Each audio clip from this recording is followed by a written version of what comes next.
Hi and hello watch fans, and welcome to another edition of the Real Time Show with me, your friendly neighborhood jeweler, Alon with Joseph.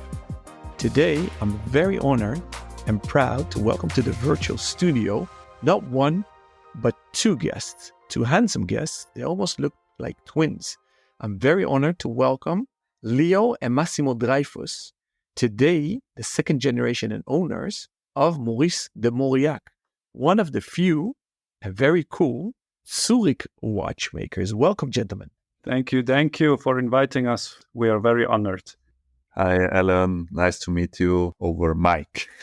Indeed, over mic. And just for our dear listeners, please say your name so we know which brother is speaking so we can recognize the voice. So the first one was Massimo? Yes, correct. All right. And the second voice was Leo. Leo. Yes. So I'm very happy to have you on the mic finally, because most of the times it was my fault. This was delayed many times. And actually, I want to go on record again by saying my big condolences to both of you and your mother, Baruch Dayan Haemet, because you lost your dear, dear father, Daniel Dreifuss. May he rest in peace. So I'm sorry for your loss. Thank you. I had the honor to meet him over 2 decades ago, actually in Zurich, when I was on a retail safari. In the good old days when you went into cities and discovered new cool stuff by simply window shopping. And I walked past your store and I ran into him. We started chatting, had a click, and forever stayed in touch. We saw each other once in a while at fairs. And I actually reached out to him when we started out with the Real Time Show that I wanted to interview him. He let me know that he would love to. Unfortunately, he says I'm less active because my boys are running the show. And he told me off the record that he wasn't that fit anymore. He told me he was ill. So I'm sad that he is not with us anymore in this physical world, but watching over us. But this is karma because he didn't want to come on the mic. He wanted to put the limelight on you two gentlemen. Yeah, it's very nice that you say that. And we say rest in power because he's so powerful, and he was and he still is. And we are very honored to share his passion now with you, with everybody who comes in the shop. And he always said to us, there is nothing more close to the heart than watches, mechanical watches, of course, because they will give over generation, and nothing is more close because you wear it every day mostly, and it reminds us, and we are wearing now his watches, and it's I think one of the best businesses to share and go on with the passion, because in his watches there is still his heart in the balance wheel ticking and gives it power. So we are very happy to share and go on this family mission. And nowadays, every client that is coming in, he's wearing our father with him, and he's being carried out by many people, and all the people are coming back and saying they're very proud that they bought with him, and they have this knowledge, and they got to know him. As you said, was a very creative, very colorful, crazy person, and very strong. And now people are looking back and are proud that they have so many shared stories. And we always, as Leo ask you, how you know our father, we ask all the clients, and there is a good story to tell. So for our dear listeners that want to browse a little bit while listening to this episode, you can check MDM's website by going to mdm-watches.com. So Maurice de Mauriac. Gentlemen, before we do a deep dive about the name of the brand, your dear father, very quick intro, because the limelight is about you guys now and the future of the brand. How old are you guys? And have you been with the company from day one, or did you first start out in other industries or with other brands? I'm Leo, like I said, but of course you know it by now, my boys. I'm 28 years old. I studied here visual communication, so graphic design here in Zurich, but did also some exchange years in Paris. And for me, or also for Massimo, but he can talk for him own after. I started like when I was 10 years old, coming here to the shop and giving the people coffee and doing the post and doing some small work. So I really grew up here in the atelier where we are still are, and it's with the time it's getting like my second home, because I'm more here than home. So we created also this atelier as a second home, as an idea of welcoming and as a warm place for everybody feeling welcome. Also, we only have one big table. This is our grande tavola. It's really long, and we only have this one table. But also, if there are different clients, we all sit on the same table, and this is also our mindset, and it's important. Yes, and now for me, I've been as Leo. I'm 31 years old, so 3 years older. I've been here 3 years more than Leo. I experienced our father's business growth and changes in the business a lot. We saw him suffering, being happy, suffering again, happy. The whole mood changes because it's a tough business to be in. We learn from day one what it means to be a businessman, and while other people or other kids were playing football, we always first came to the business and helped them out and grew up. So that's why many clients know us from small. But our father also pushed us to study and go abroad. So I decided to study business, go to Hong Kong to see how Hong Kong is working out, also with the watch market. Then I went abroad to Denmark, Ireland to study. I worked at Chrono 24 to see how they're doing. At that time, there were only 12 people, which is unbelievable nowadays. And then went to London to work at Oracle in a sales job to really toughen me up. We didn't do the military, so we did it differently. And so then I came back after Leo was studying and working in the business, and said he cannot handle it anymore. So we decided that I come back and take over. And then our father started to step down more and more, realized that we can handle it. He wouldn't have done it if he would not be sure that we are succeeding. It was a very difficult time in the beginning because it was Corona. So we had to really think how we can handle it, how we can overcome these problems and these world troubles. But we succeeded very well, and he told us that he was very proud of us, and the clients usually said that he always talked about us, which is good to hear. So your father, Swiss Deutsch, went to New York, I remember, and I believe he was a banker. And at the end of the 20th century, he decided to come back. Yes. And did not go to Geneva, which was the heart of watchmaking, basically. And went to Zurich and started a boutique and a watch brand. What the heck was he thinking?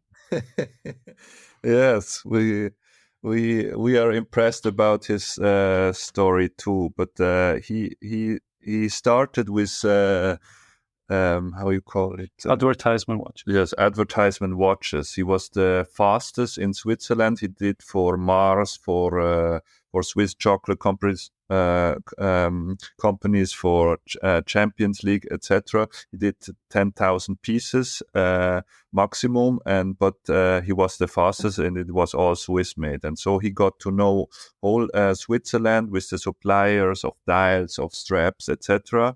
And after 10 years or nearly 10 years, he said, now I did my research. I found good suppliers. I can trust people. Now I'm enough. I have the knowledge to build my own brand. But looking back, he always said he was not ready. he did not think what it takes to build a brand. But the good thing, like you said in the beginning, he was one of the few or the only watch brand based in Zürich where really do the assemblage here in Zürich. There are some famous watchmakers here in Zürich, but not really a brand who puts the watches together. Yes, it was funny enough. After banking, he said he's too creative to work in the bank industry. He decided to do something more creative. First, he wanted to do pizza delivery with a big company here in Switzerland, Zurich, big family, Italian family. But they said, pizza delivery will never succeed. If they would have done it, they would be also very, very rich. But we would be fat. Yes, but he decided then, okay, what else? He has some family in the watch industry, and he said, Switzerland is famous. Why not go in the watch industry? He was always eager to learn, so he decided, let's try it out. And it was really a big learning process until he started with quartz watches, as Leo mentioned, and then after mechanical watches. But again, through a client, because client said, hey, I need mechanical watches, and also I need a name of the brand. So after that moment, in 1997, he decided to create a brand name. Brand name, Maurice de Mauriac. How did he come up with that name? Yes, it's a long story. I always find it funny because all the startups are saying now you have to in one sentence your brand has to go out in the world, and it's the opposite. So take your time, sit back, and I will tell you the story.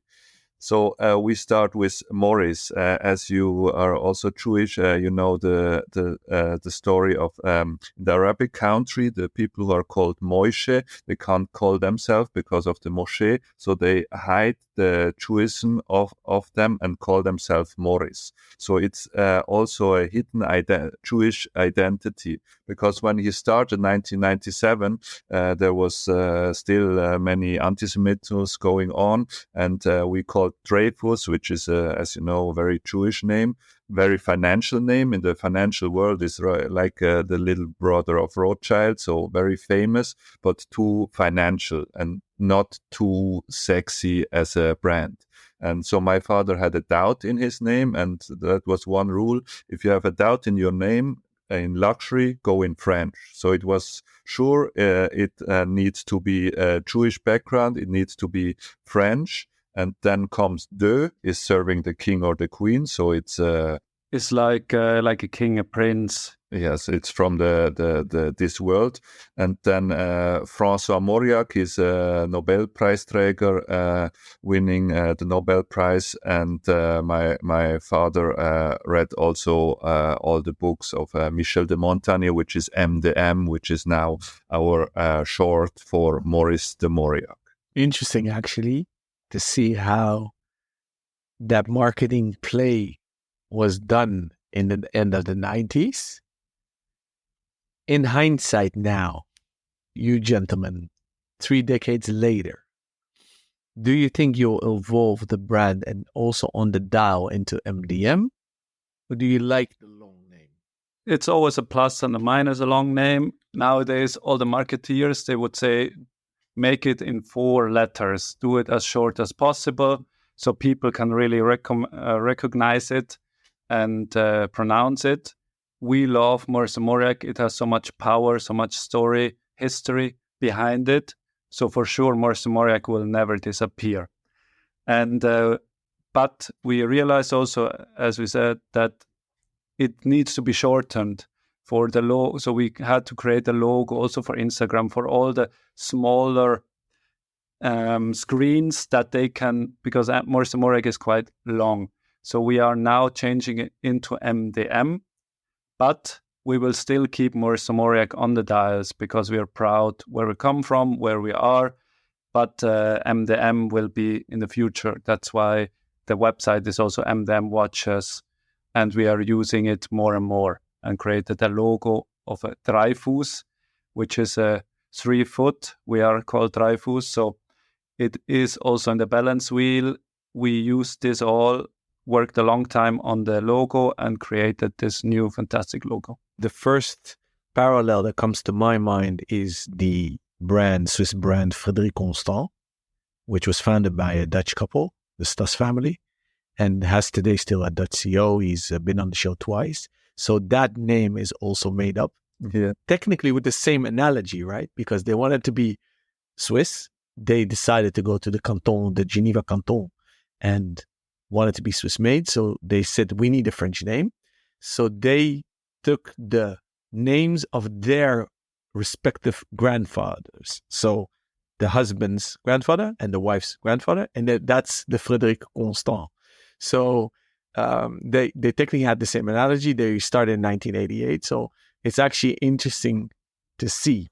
So walk us through the timeline from 1997 for Maurice de Mauriac, and give me some highlights.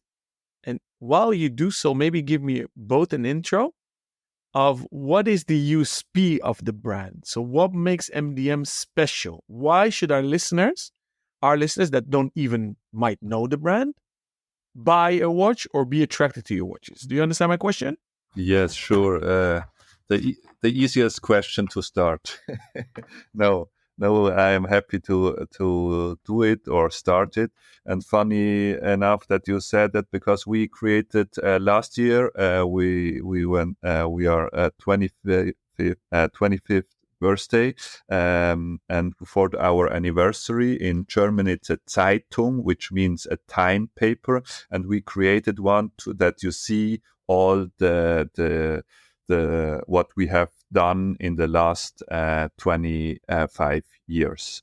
And so we started, or my father started in 1997, and he did his first Basel World in 2000, when there was still Basel World, and started with quartz, but also mechanic. And from 2002, he only did mechanic, because he has seen that a mechanic is just more powerful and more respected.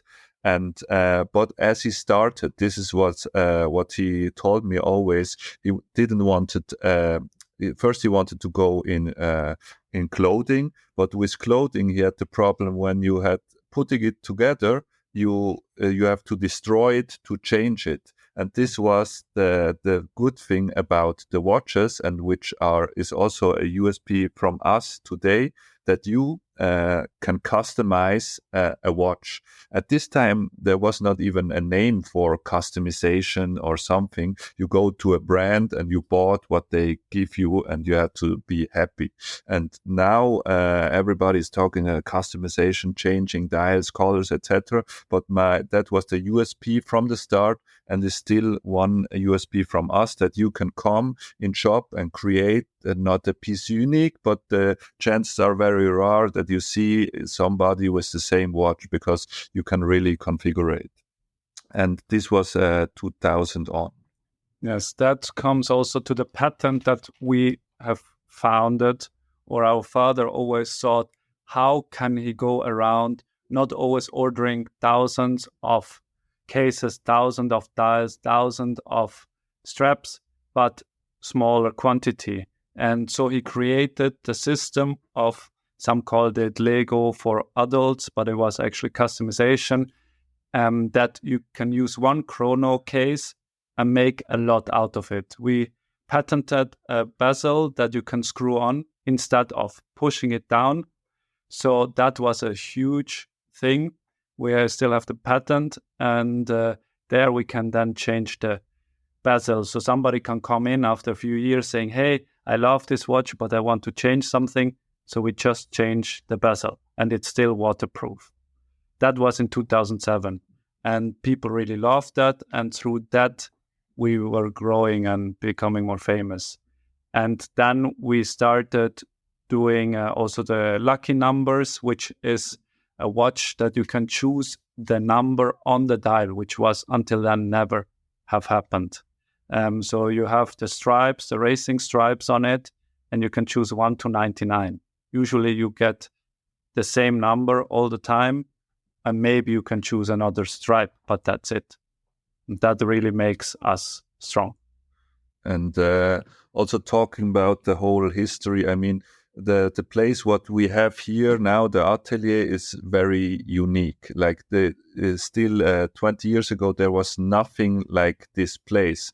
My father always compared it with the shop of Harvey Keitel in the film Smoke, because it's a place where you can come in. Of course, you can buy watches, you can buy straps, but it's about the humans, it's about the stories of the humans, and it's sometimes political. We often don't talk about the watches or something. We talk about what's going on, especially right now, which is when so much bad and things going on. And it's a place where people can meet. Also during Corona, there were different clients of us asking us if they could come, just not being alone at home during the whole time, or being with the family. It got stuck. So they asked us, and we said, of course, you can come, and we wear masks, etc. So it's still a place where everybody should feel welcome. And now we see that also the big brand is talking about this inclusive luxury, which when we go and see IWC store, it's like our store rebuilt only with 5 million with another budget, but the idea is actually kind of from us, or the ghost of my dad, that this inclusive luxury. Yeah. For example, AP is now building all these AP houses. That's what we are here doing. People come here, they love the atelier so much, and they feel the spirit. It's a living room for us. We spend more time here than at home, so we really want to be inspired.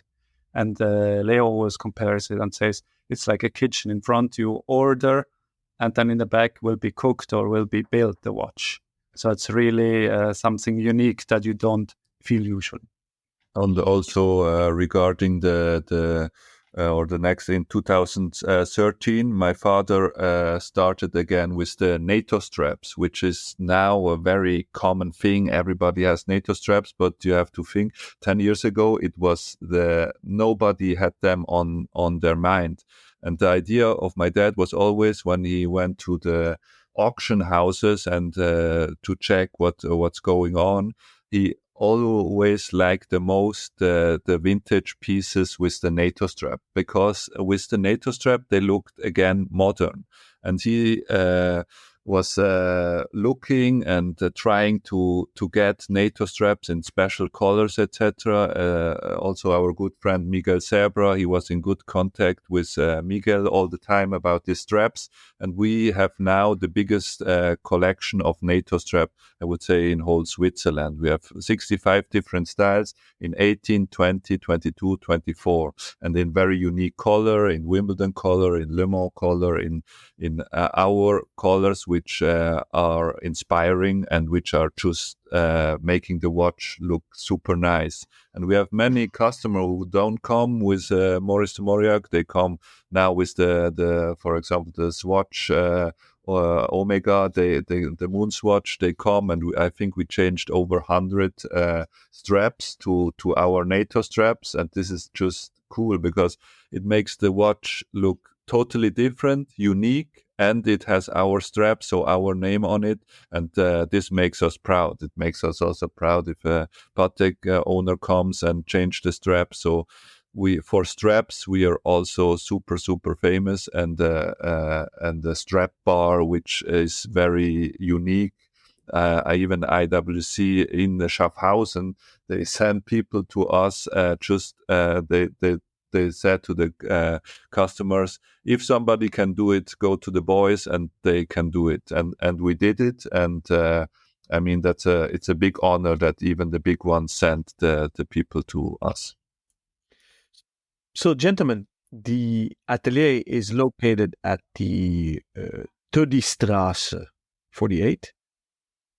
Are you open 7 days a week or 6 days a week? In Switzerland, you're not allowed to be open on Sunday, which is actually a good rule because as family business like us would have to work much more. Only a few supermarkets are allowed. So we are still 6 days a week open. And we always make sure that one of us is in the shop, if not both, because we work the best when we are close to each other. We don't like Zooms or all the online meetings usually because it's very exhausting and doesn't get far. We love to be hands-on. And so we first, when it took over, we were both working 6 days a week, but realized fast if we continue like this, we burn out because we had so many ideas, we pushed so much, so hard, and but realized we can do it also in 5 days a week. So we always split, make sure that both have 2 days a week off, but it doesn't mean that we don't work on these, just not officially. You spoke also about that it is an atelier, although I discovered you guys are on TripAdvisor #1 store in Zürich. Yes. So you have a hybrid model, you refer to the AP house. Do you have A, watchmakers on the premises, and B, I know you design the watches, but how much of the production do you actually do in-house? And the third question, C, is do you have manufacture calibers? We have in total 3 watchmaker, and one is always here. We have a chef watchmaker who does the revision work, the more complicated watches, and 2 who are just assembling the normal, not so complicated watches. And I forgot the B already. What was the B question? I asked the question so I can forget them. So I need to recollect now what the B is. No. So I asked, you design the watches, but how much do you produce in-house? And C, do you have manufacture calibers? That was the ABC. For B, so the process, we design all in-house. We have, as I said, we love hands-on. So we order samples. We work with 3D printers.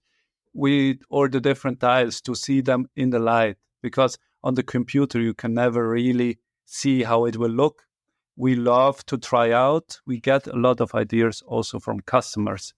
They are telling us a lot about what colors they love, or they have special cars. And then we get a lot of new ideas. And we then design that all, create and build all here in-house. We from A to Z, we work with over 40 to 50 suppliers in Switzerland, for the straps, even Italy and Germany. And we get all the parts that we designed. We work with, as I said, different suppliers. They send us and we assemble all here. Only if it's a bigger collaboration, like we did now with Racket magazine, we work with a supplier that does the movements, and he will already assemble all together because we are not made for assembling in 1 month 80 to 100 watches.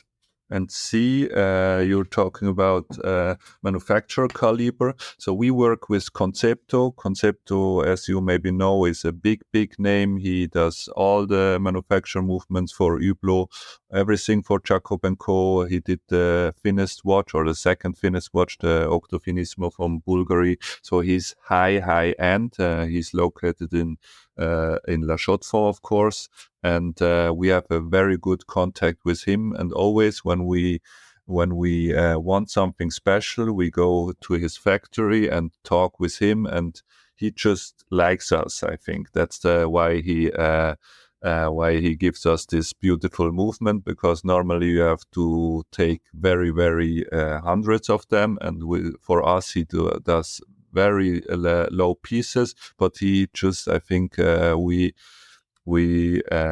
do what we do best, and this is what he likes. So we kind of have a manufacture movement because they're especially for us made. We don't do it here, but we have Monsieur Jacques from Concepto who does the manufacture movement for us. For example, we had a Rattrapant We had now the Grand Coeur, which with the cut-out balance wheel, and and we even have one tourbillon of him, and now we have the big date movement. These come all from Concepto.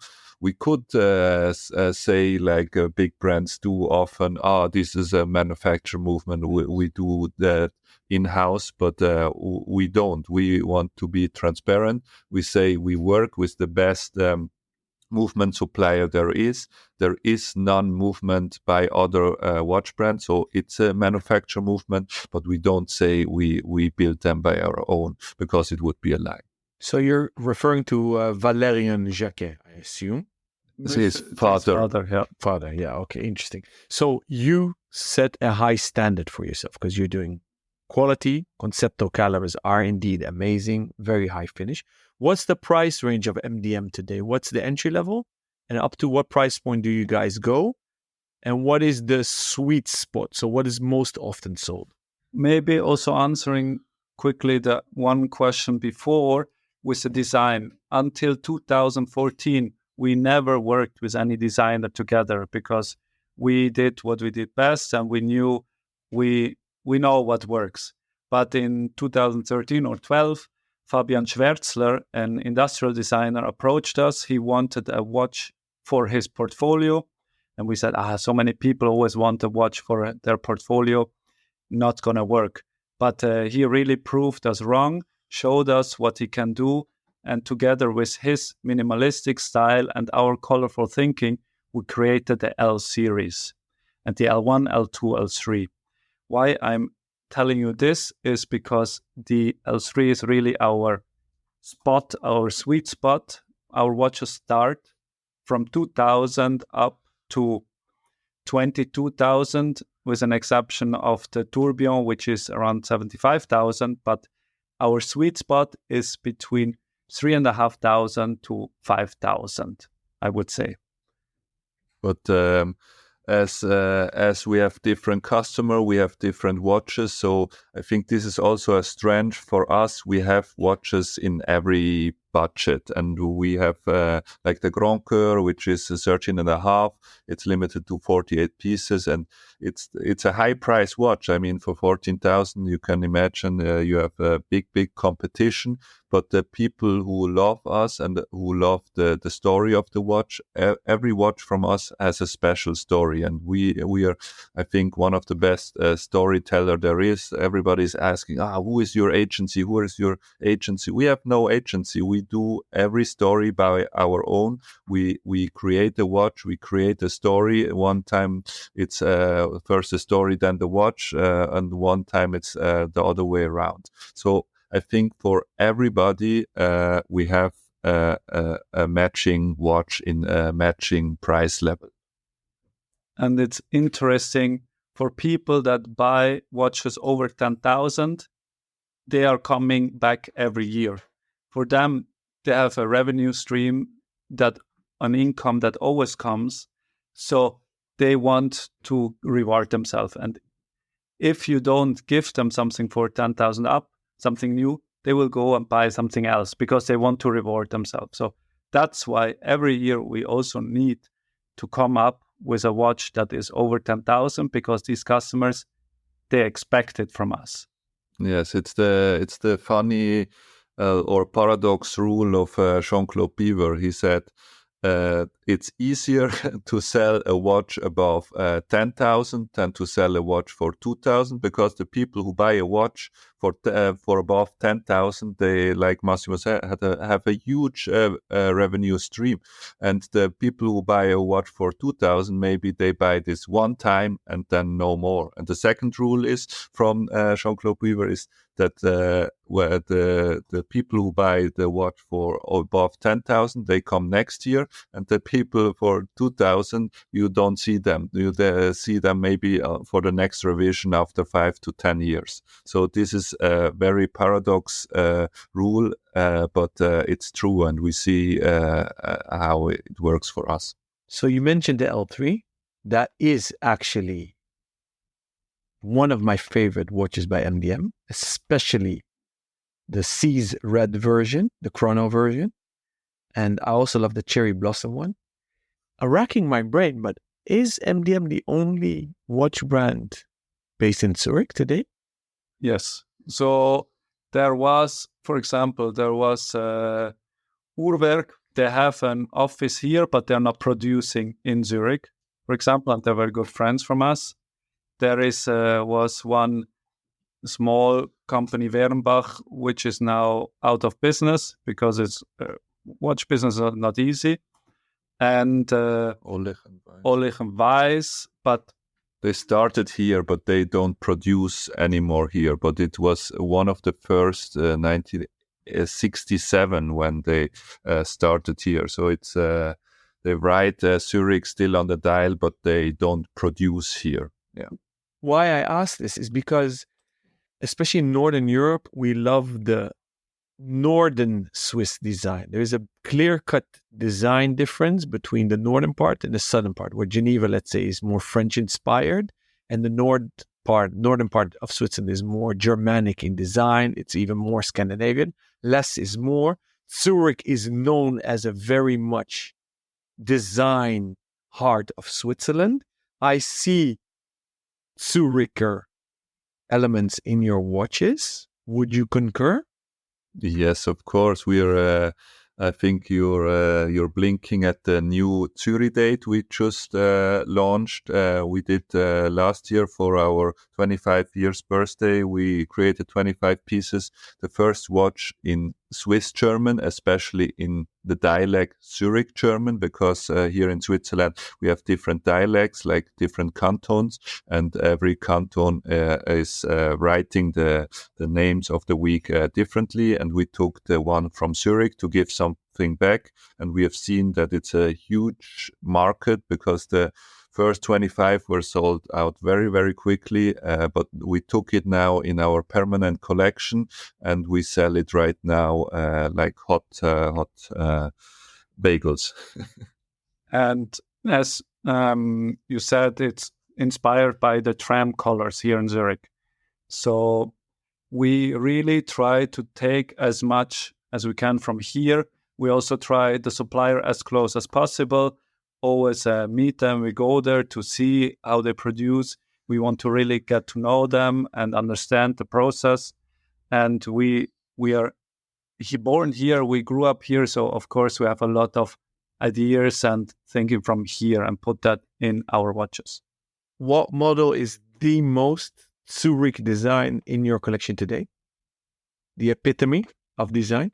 Yes, I would say right now it's the Zürich date with the local dialect, but also my father, like the chrono modern.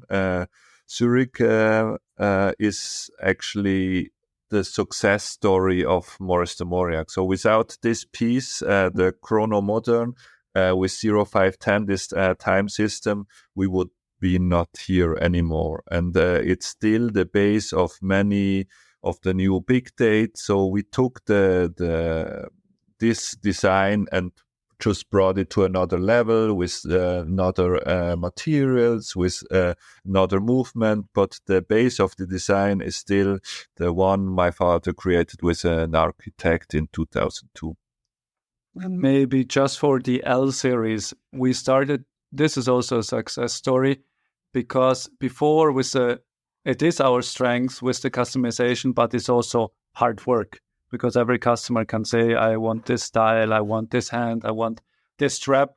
So it's a lot of work for us, which we like to do, but the easier, the better. So the L1 first time proved us that we can also just create one watch and sell it. No different dials, no different material.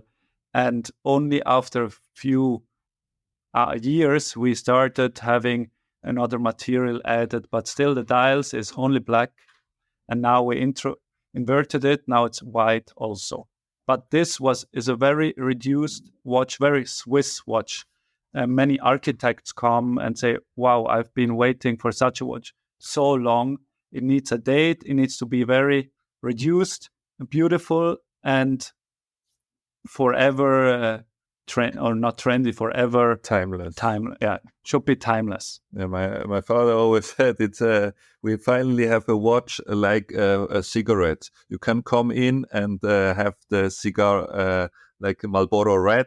You can go out and in 5 minutes and sell a watch in 5 minutes. And this was after the customization, and it's like my brother just explained. It's emotional work, because to customize a watch for somebody, it's a long process, and for us it was fun to see, and nice to only sell a watch, because the decision was already made when they come by. They just want to check maybe the size, but change the strap, but that's it. This is now also very important for us. So on topic of this, the Zürcher design, so my vibe and feeling was always you were actually bang in the middle between the brand you already mentioned, that is maybe the most famous in the northern part of Switzerland, which is IWC based in Schaffhausen, not far from Zurich. And I also get a bit of vibes of Urs and Junior, although not based in Zurich. Yes, a good match, I would say. If these are our big brothers, why not? We take that.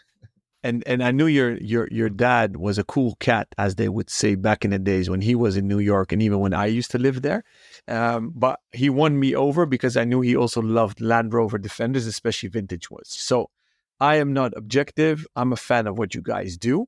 And I believe your father was also a trendsetter on many levels, but also because he was one of the first in the high end to do a D2C model, a B2C. So I mean direct to consumer, because you guys don't have retailers, do you? Usually we do not work with retailer, you're right, because we are not willing or able to offer 50 to 70% margin cut. So for us, that makes no sense. We are selling and producing 500 to 600 watches. So we are not willing to give that up, because all the money that we get, all the income goes straight back into production, into development. We cannot afford to do that. And we also don't want retailers that have 50 brands, 30 brands, and we are just one of them somewhere in the corner. That's not interesting for us. Because as you said, we are very different to most brands. So the salesperson would have to explain a lot. And they're also lazy. They want to sell as fast as possible. So they go for brands that people already know. So that is one of the reasons we don't work with them. But as you mentioned, as a trendsetter, you're absolutely right. So first it was the atelier, which is now a trend to build inclusive luxury. And it's also the way to go direct to the customer. Like every brand is stopping mostly the retail business. They build places by their own, where their values and stories come much better to the people, and this is what we are doing since the start. And this is also something why my father always did. And the NATO straps we created in all the different colors and the customization. But we were thinking a long time how we can get around this retail business, because as I mentioned, the struggles to work with retailers, also if there is a different size they want now another strap, it's a lot of work. So we came up with a system of ambassadors, so that people that already bought and proven that they understand us and understand our value, they can meet in different cities potential customer. We can ship them the watch. They show them in a cool place, because they know best what a cool place, restaurant, bar, where it's located. They meet, they show. If they take it, they get a percentage cut, and everybody's happy. So that helped us also to grow in different countries. And the collabs is the other thing, how we can be in other countries, in other cities, like the record edition is very, now we got famous for that one. In New York City, Record Magazine is a tennis magazine located in New York. And we did a collab with them. And from this collab is now many more in planning. And this is how we can take our loyal customers, take the community, and take the community of the collaborator. And there it will be always a nice mix between them. And it's a win-win solution. They get more famous, we get more famous. We also, of course, sell, and this is just a win-win solution. So in the future, there will be many more collaborations. And you obviously have e-commerce. Can you share what percentage of your sales are done through e-com of the 500-600 watches a year? It's around 10% to 15%. And we are first, everybody imagine, e-commerce will be so easy. We just sell it, they can order it. But all the big brands also, they burnt their hands. We were one of the first one to create a e-commerce platform for our watches. A real, not just a magazine where you can see the watches, but actually a shop. And we took we were looking around, seeing what there is, and we saw how Apple is doing it, and we knew Apple is one of the best in design. They know how to sell their product. So we created a website in our style, in our way, but with their structure and their idea in the mind. And it worked very well. And nowadays, as I said, 10 to 15%. We first thought will be 50%, 30%, but every percent is a struggle. It's hard work to get. Yes. Also, like Massimo mentioned, the big players, like the big brands, they're having the same, I would say, percentage, and even 5% more. So to get the 5% more, it's a lot. It's a lot of work. But you don't have to see it as a normal retail place. You have to see it also that as a omni-channel. So the people who come mostly in store, they are already very well, they read a lot about this product, they know a lot about this product. So the website, the e-commerce also helps to sell in store. And this many people forget that it's very important, even if you're not selling a lot through the online shop, you sell also more in store. Begs the question, is there another store opening on the roadmap for the next coming 3 to 5 years or sooner? Well, we have created a second shop, which our sister, we have actually a sister, and we are now, since April, she is in business also, and we are involving her more and more. She's also in charge of a new project that we are working on, and she is the head of this shop. And it's a cool garage. Again, our feeling, we took our beliefs, our values, and put it in a place, connected it with the surrounding, and it fits very well. People think it's there for years and years, but actually not that long. Yeah, it's really in an old garage, and we rebuild it. But there we don't manufacture. Like there, it's also only a retailer, so we only sell there. But it's in the new cool Zürich West, which is a very upcoming quartier next to the Freitag Tower. Freitag, the very famous for the bags, recycled bags. And so it's a cool place. But if always people ask us if we would open, I would say we would go to London, New York, like the big cities where I think atelier like ours works always, because there is a need for strap, there is always a need for repair. So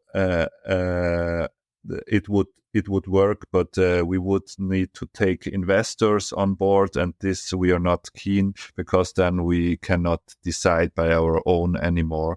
And it was always very important, also the thinking of our dad, never get the pressure of investors or banks, because when it's good working, they're super nice, but when it's bad working, they want their money back, and then you're in a very bad situation. So better do it step by step. That's a rule of him, and we take it very seriously. We want to grow, but want to grow in our strategy, in our speed. So the best advice that banker gave is don't take money. He knows how the business works. Exactly. This gives me a good segue to ask you, gentlemen, what bottlenecks do you encounter today, and what are difficulties in the watchmaking industry?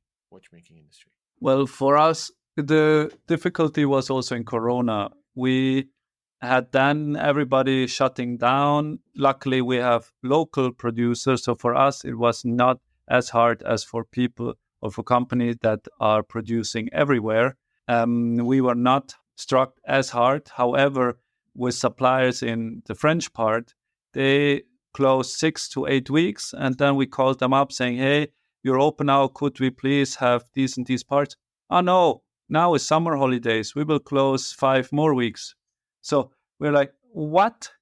And this is a mentality that usually here in the German part, we don't have. We would work because we need to get the losses back in. And that was a big difficulty.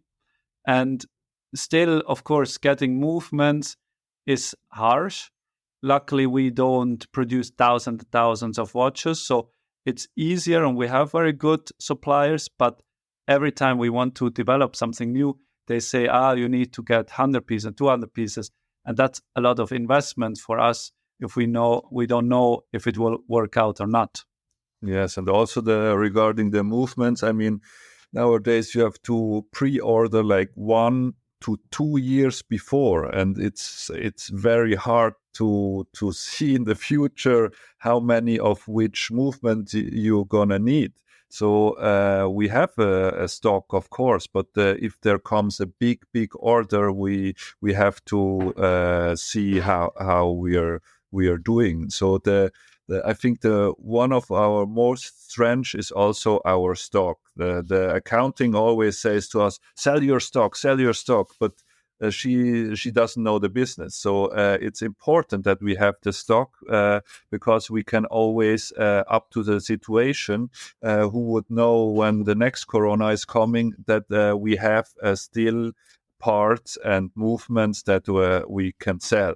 But at the same time, we cannot overinvest because then we have a too large stock. It's always finding the middle way, the sweet spot of having enough and not too many.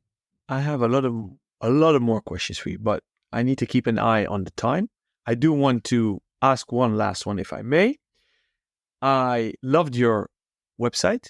You just mentioned the brand, and it actually gave me Freitag vibes because that is a cool Züricher brand that is disruptive and has its own design language and thinks out of the box, which I feel you guys did and still do. And while I was looking at the menu, I saw atelier and workshop. So I got confused because technically an atelier is a workshop, right? Just it's a French word for workshop, for watchmakers' workshop. But when I clicked on it, the atelier is where you guys produce your watches. But workshops, apparently you guys offer the service of consumers coming in to do a watchmaking workshop in your boutique. Is that correct? Yes, that is correct. And this is also what we are now famous for. So many we are here in the financial district, many banks around here, and you can book watch workshops with us, private, but also for businesses. And you unassemble Unitas movement and then reassemble it. So it's a super great beginners workshop where you're gonna learn what's inside a mechanical watch, and after that you're much more fascinated mostly about mechanical watches. It's a fun experience. It's like I said, it's a starting. You're not a watchmaker after that course, but many also big companies or like private collectors come and do this watch workshop that you have a base on it, and you can even now book it over TripAdvisor. And we have nowadays more and more agencies that request this service, this watch workshop from us. They come from, then tourists come from America, from Asia. They come from all around the world. They're in Zurich and they want still to do something with watches because Switzerland is famous for watches. So we offer this service, and we have many people coming as a couple, as a family, and they do this experience and they love it so much. Most of the time they even buy a watch because they realize what we stand for, how we are, what we are doing, and with the customization they love it. So this is actually, again, like the straps, it's a touch point that can result into a watch sale. Thank you so much, Massimo and Leo. It was amazing. You got me excited. I'm definitely going to come see you in Zurich. I'm going to propose to the Real Time Show Network. It's a network of collectors that we should actually do a get together in your either boutique or the new to come garage with your lovely sister, which I'm excited to meet as well. You can reach the gentleman at mdm-watches.com or on Insta, DM them simply the full name, Maurice de Mauriac, Maurice-DEMAURIAC. Gentlemen, thank you so much for coming on the show and being patient with us. I'm looking forward to seeing you in person very soon. Thank you very much for your time, and it was very interesting and very fun. The pleasure and honor was all mine, and rests me to thank you, dear listener, for taking the time to sit down and listen to the end of this episode. If you want to listen to all our previous episodes, please go to our official website. It's www.therealtime.show. Our Instagram handle is the same, at therealtime.show. If you want to support the show, please subscribe, like, rate, and share the episode with your friends. The more listeners we have, the more guests we get on the show. If you have any questions, feedback, and or criticism, please do send us a message. You could also DM us if you want to join the TRTS community. You can reach Rob via his email address, rob@therealtime.show. On Insta, you can find him at robnuds, and you can message me, Alon, at therealtime.show, and you can find me on the gram at Alon Ben Joseph. Stay sane and keep on ticking.